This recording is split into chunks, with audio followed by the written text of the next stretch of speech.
It's one thing to say that gender is performed, and that's a little different from saying gender is performative. When we say gender is performed, we usually mean that we've taken on a role, we're acting in some way, and that our acting or our role playing is crucial to the gender that we are and the gender that we present to the world. To say that gender is performative is a little different, because for something to be performative means that it produces a series of effects.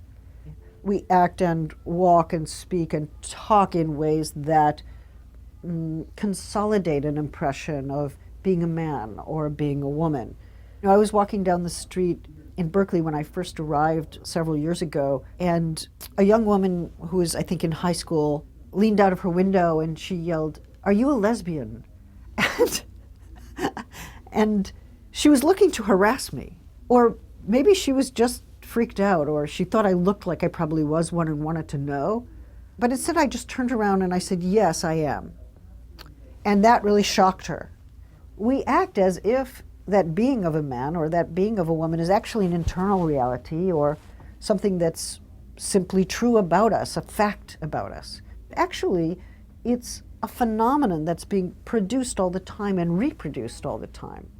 So to say gender is performative is to say that nobody really is a gender from the start.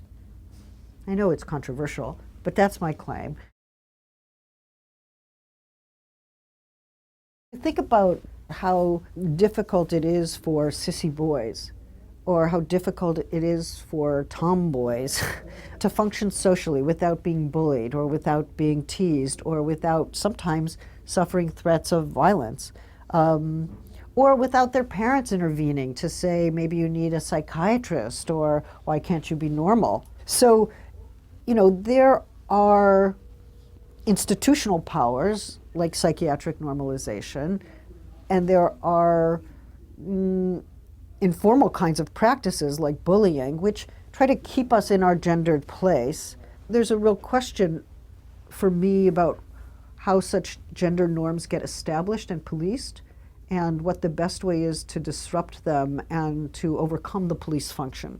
It's my view that gender is culturally formed, but it's also a domain of agency or freedom. It's most important to resist the violence that is imposed by ideal gender norms, especially against those who are gender different, who are non-conforming in their gender presentation.